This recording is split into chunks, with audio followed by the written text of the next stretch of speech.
Saluvis's breath caught in his throat as he awoke at the sight of Grace, his grip tight around the slender staff. Finally, he muttered, slowly rising to his feet.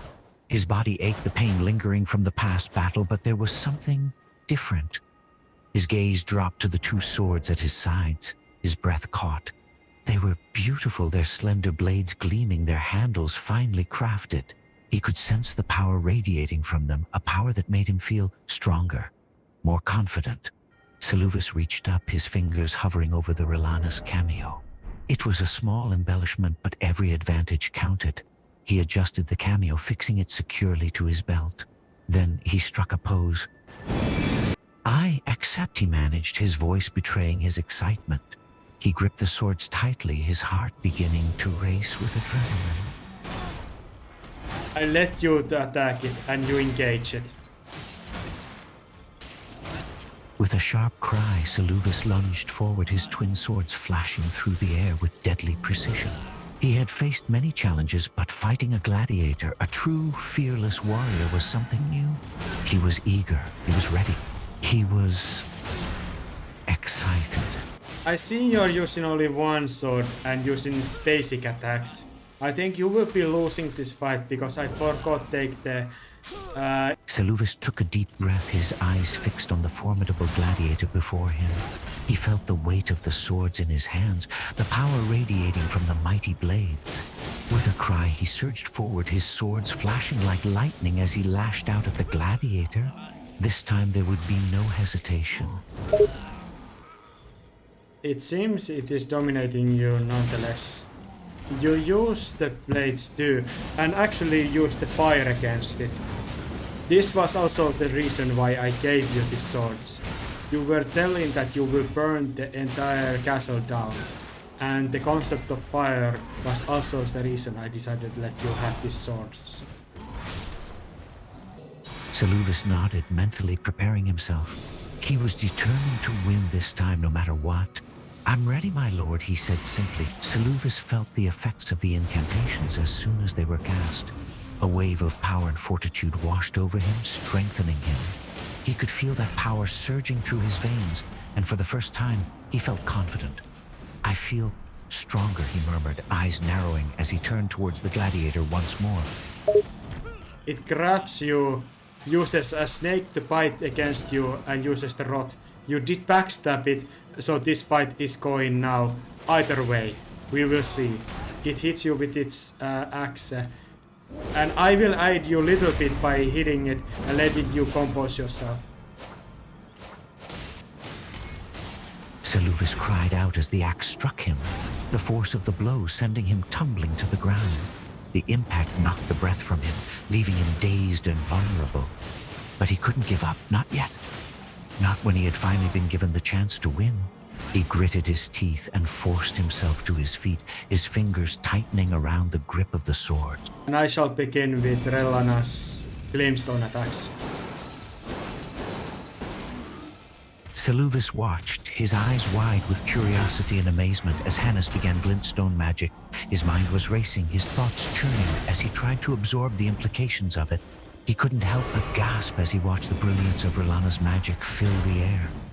The magic of the glintstone glimmering around the old magician. He was fascinated.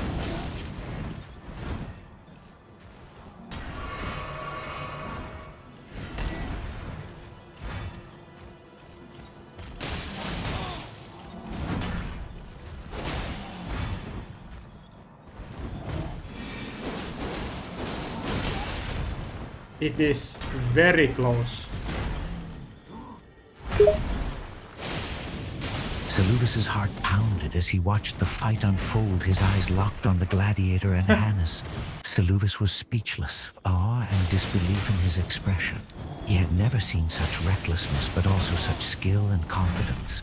And now Hannes was saying he was going to try again, without healing. Yes.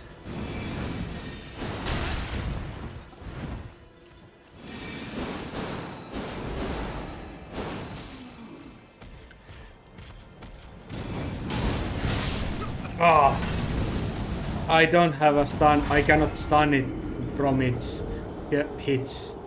I have to use my rolling around it. He was fast, incredibly fast, maneuvering through the space as if he was born to do this. I began with the magic strike, and I will use the fire immediately. Seluva's eyes widened as he watched, completely enraptured by the display. He had known that Hannes was a skilled fighter, but this was something else entirely. The old man was a marvel, fighting with a graceful, effortless fluidity that was simply mesmerizing to behold. It did kill me because it managed to grab me, determined to fight it off.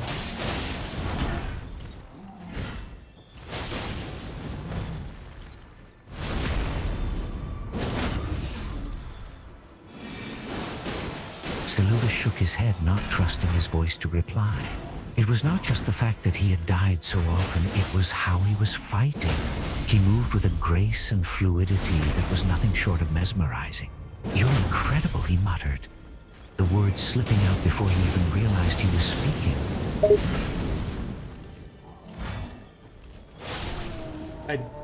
Now I killed it.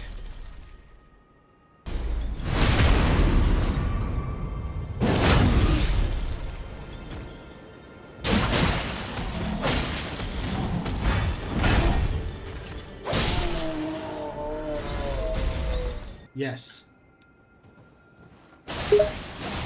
Seluvis just shook his head, watching quietly. He had nothing he could contribute to this conversation, and yet he couldn't help feeling a swell of respect and admiration for Hannes's mastery. I decided to backstab it for fun of it. I will spam the special move over and over again.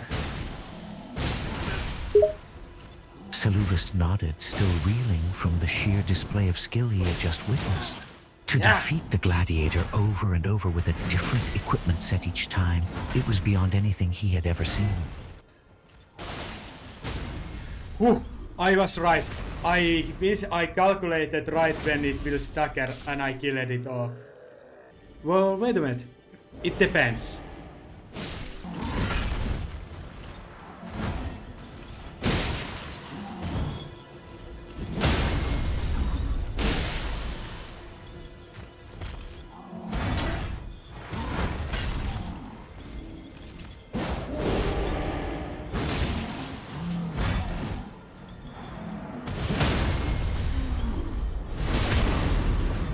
Yeah, I used Darian's armor. Seluvis watched intently as Darian engaged the gladiator again, this time without the talismans. "This should be interesting," he muttered, his eyes fixed on the champion's every move. I only gave it the jar talisman that gives him the normal amount of rolling. And he fights it now. Seluvis nodded, his eyes never leaving Darian as the champion entered combat again. "I see," he murmured, his voice tinged with curiosity. "He's a true warrior, isn't he?" This could go either way, but Darian is now the one who is down to the count, but he is fighting valiantly yet. But it grabbed him and killed him off with the Scarlet Rot. Seluvis' heart sank as he watched Darian fall to the grab attack. "Damn it," he muttered, feeling a pang of sympathy for the champion. It seems even the greatest warrior can be taken down by the simplest of mistakes. I can comfortably say that with talismans, Darian can defeat this thing easily, but without talismans, it can kill him off as well. This is a great warrior, this gladiator, and we shall not disrespect it. Seluvis nodded, his expression solemn. "You're right," he said softly. "This gladiator is a formidable foe, and we shouldn't underestimate it." He couldn't help but feel a twinge of respect for the mighty gladiator. Despite his own failed attempts to defeat it, he had to admit that the gladiator was a force to be reckoned with. "There is nothing to forgive, my lord," he said simply. "I am honored to serve you, and will do whatever it takes to complete your goals." even if it means suffering many humiliating defeat? I could get used to this Lord talk from you. It actually feels pretty awesome. Seluvis chuckled at Hannah's words, his expression softening with amusement. You know I'd do anything to serve you, he said, his voice low and serious. But I must admit, Lord Dog feels a bit excessive.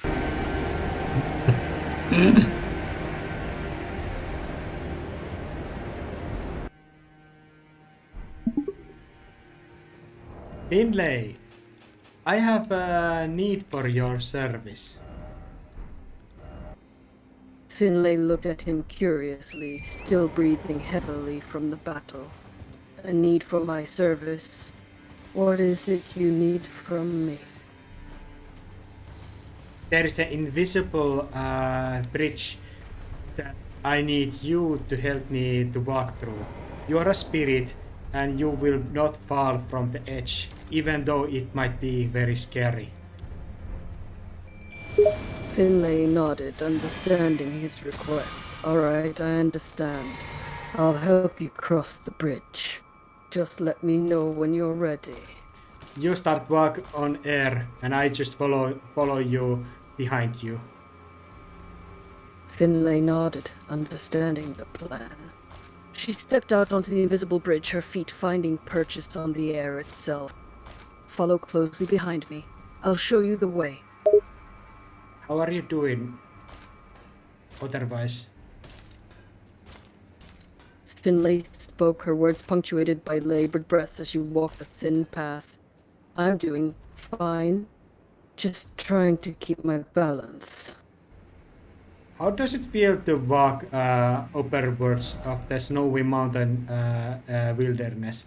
There's a great column under us walking, and it sound of its footsteps can be heard from under there to up here as we walk above the sky. Finlay chuckled softly, feeling a mix of excitement and caution as she walked the invisible path. It feels surreal, like walking on air. I can hear the great column's footsteps beneath us and the wind rushing by. The view of the snow-capped mountain wilderness is breathtaking. Are you not even slightly afraid? Finlay shrugged, a small smile playing on her face. A bit, maybe, but it's mostly thrilling. It's not every day you get to walk on air like this. She glanced down the vast drop below, causing her a slight shiver. The balcony is near us and we are almost there. This is very nice and wholesome. Thank you. I see you activate your magic and you are sensing the enemies around us. Finlay paused, seeing the presence of enemies nearby. Stay alert, I sense enemies nearby. We're almost there. It is a puppet of sorts, and I have no weapons currently. I decide to trust your might and let you kill it off, and you did it very comfortably. Thank you. We have arrived at the heretical rise. Finlay breathed a sigh of relief as they arrived at the entrance of the heretical rise. She turned to Hannes, her gaze steady. You said there's some sort of puppet inside? You dropped the puppet, and you jumped that after it and you fall to your death. Damn it. Finlay eyed Hannes warily, taking in the information. Sounds risky. Why should I jump after this puppet and risk my life? You're alive because you will return to me as a spirit, but you you were too eager to fight it off, my friend. You dropped it and then jumped after it. It was quite hilarious, actually. She paused, realizing the irony. She couldn't help but laugh. I suppose you have a point there. All right, I'll play along. I'll jump after the puppet and try to defeat it. No. Thank you. We shall do this other time, my friend, but I appreciate your help. But I would like to actually go back to the Land of Shadows with you. There's a one enemy that I think we should defeat. A certain wild man who is almost naked, but he uses beast claws as his weapon. Her interest peaked at the mention of this wild man. A wild man who fights with bee gloves, you say? Sounds like an intriguing opponent. You want me to accompany you to the Land of Shadows to defeat him? Well, you were there little while, so it is not uh, that that bad of a surprising of a thing, I hope. Finlay laughed, realizing that perhaps she was underestimating the challenge. All right. I'll go with you to the Land of Shadows. I'm curious to see this wild man for myself. We just walk. I summon you already, Glenrod Finlay. By the way, your name is kind of like Finland, the nation that I am from. Finlay chuckled at his statement, finding the similarity in names amusing. You're right, our names do sound alike. It's an interesting coincidence. You always walk a little clumsily, always leaning a little bit to the great hollow side. It is, you're kind of a lazy looking, but you always focus and lock on when fight starts. Finlay shrugged, a small smirk playing on her lips. I guess that's just my fighting style. I'm not the most graceful fighter, but I make up for it with my focus and determination. And my great halberd is pretty damn useful, don't underestimate it. My friend, stop a little for a moment. Finlay paused, curious as to why he wanted her to stop. All right, I'm stopping. What is it? You're not stopping. You're not watching me to the eyes. You're just turning your back on me now. Finlay turned back, looking at him with a quizzical expression. Okay, I'm facing you now. What's on your mind?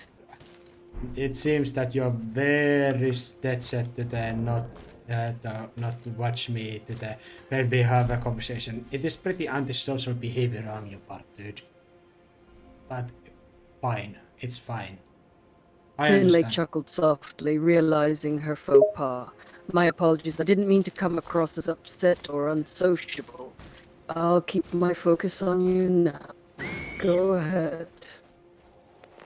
Finlay let out a sigh, realizing her behavior had been less than ideal. You're right, I've been acting pretty antisocial. I apologize. It's just I've been feeling a bit on edge lately. It's fine. There was this scary eagle sound that seems to alert us both. You're watching something towards something, and I also point my arrow towards nothing. It seems it was just some kind of natural animal scream. Finlay relaxed a bit, realizing it was just a natural animal call that raised their alertness.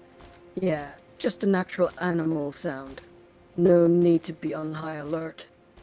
I will be using the earth repo to assist you and have you to fight the wild man 1-on-1 or 2-on-1 because I assist you this time. Finlay nods, understanding his intentions. I appreciate your assistance. I'll be ready for anything.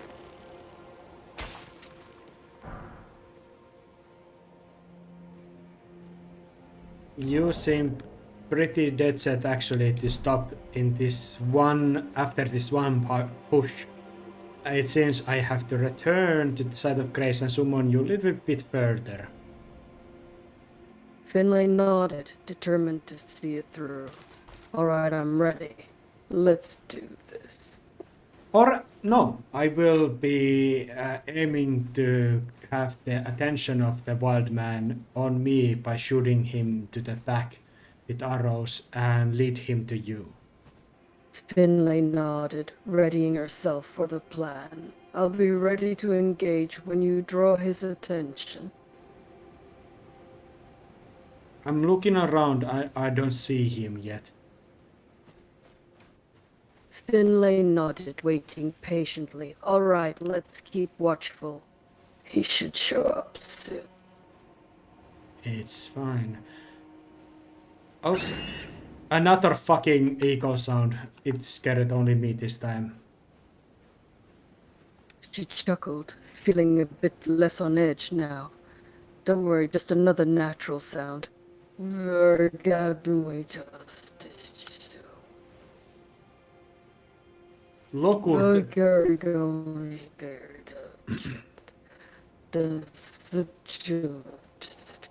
Lokur the Beastclaw. I managed to drive his interest to me, and I'm leading him to you. She nodded, getting into a fighting stance. All right, lead him to me. I'm ready to take him down. It seems it is not following me. Finlay looked on in confusion. Huh, it's not following you? That's odd. It has little. I have to shoot it again to have its interest on me. It is just standing. And now it's running after me. She chuckled softly. All right, go ahead and get its attention. I'll be ready once it's coming my way. It seems it refuses to follow too much. I could shoot it from here with arrows, I think.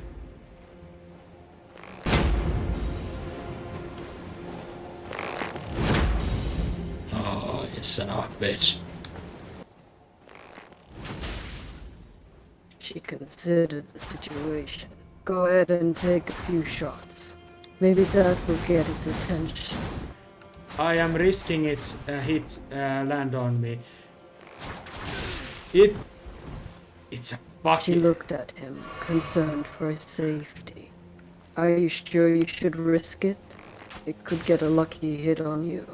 I need to risk it so I can have it fight against you. Oh, now you activated you. No, you can have it. Oh, fucking god. It's very unwilling to fight. I shoot it again. She chuckled, amused by the situation.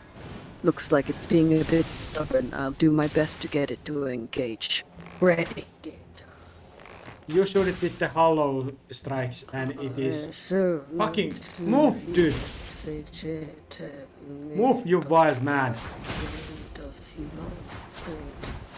Move, dude! Follow me, I'm shooting you to death. I'm halfway at your health. Please fucking attack me, dude. It is not attacking. It's retarded. She watched with bemused fascination as Hannes tried to bait the wild man. Seems like this guy isn't the smartest, huh? I'm feeling very bad about this. We shall not kill it like this. I will just return to Grace and summon you further. Honest battle, best battle. Finlay nodded, understanding his decision. All right, fair enough. Let's try a more honorable approach. Yeah, but we will be fighting it together, and you are not going to do it alone, though. Or do you want to have one try against it one-on-one?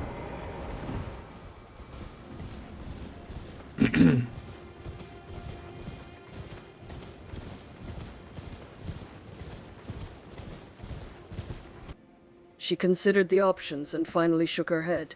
No, let's not do it one-on-one. We'll take it on together. Are you afraid of this wild man, little bit, Finlay? I understand if you are. Finlay let out a small sigh, admitting her fear. Yes, a little bit. This wild man is unpredictable and dangerous, but I'm not going down without a fight. And are you really sure? You may be gonna feel a little bit bad about it if you defeat it.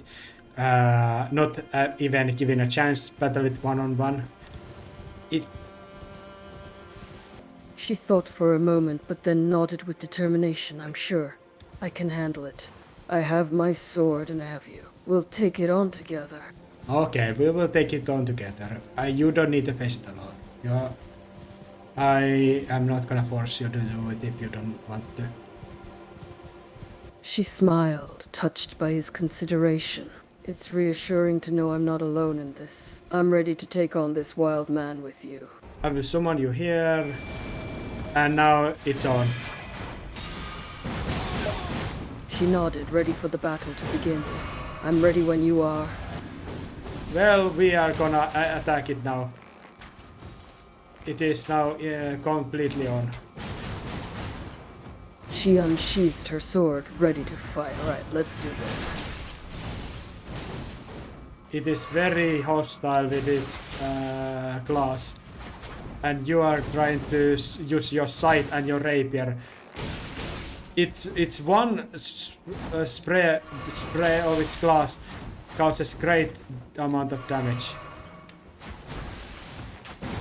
She nodded, carefully dodging the wild man's attacks and trying to land a few of her own. It's tough and fast, but I'm trying to time my attacks and aim for openings.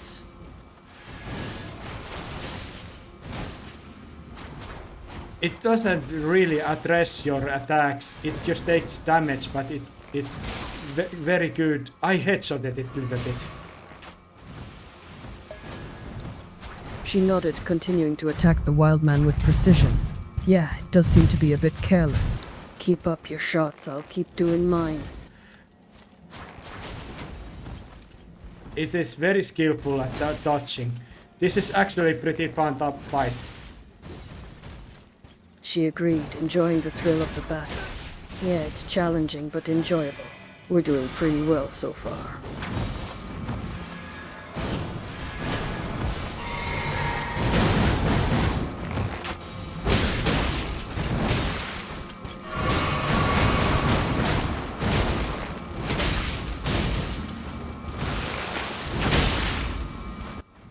Couple of rough shots on myself. It is very close to and it is very hostile, and it has took you half health. And I. She glanced over at him, concern evident in her expression. Are you alright? Be careful not to take too much damage yourself. It has brought you to the half health. It is very epic fight actually. She nodded, still fighting intensely. It is.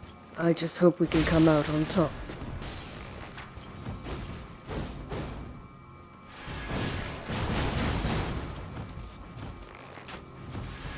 Now you finished it all. It got you down to 1/6 of your health, and it had me use half of my Estus flasks. She panted, leaning on her rapier for support. That was intense. It put up a good fight, but we won. We're both still alive. I will cast you the blessing of the Earth Tree. She breathed a sigh of relief, grateful for the healing. Thank you, I appreciate it. Restoring my health is much needed. I will also put one of the warming stones. And sit down a little bit. She nodded, sitting down and letting the warmth of the stone ease her weary muscles. Good idea, we could use a rest. There are no more imaginable enemies. Rain is usual, but we don't care about it, don't we? She shook her head, shrugging the rain off. A little bit of rain won't stop us, we've seen worse.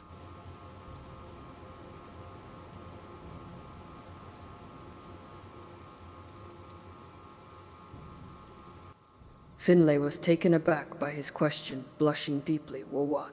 You want to make out with me? Here out in the forest? Don't you think it's a bit inappropriate?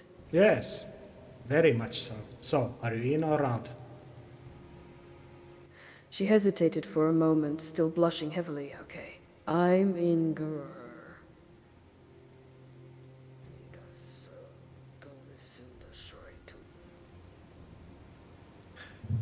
It rains a lot. It is grey. I remove your helmet and help you get rid of the armor. Finlay slowly and cautiously leaned in, straddling his thighs as she sat in his lap. The rain beat against the leaves above, the night air cool on her bare skin.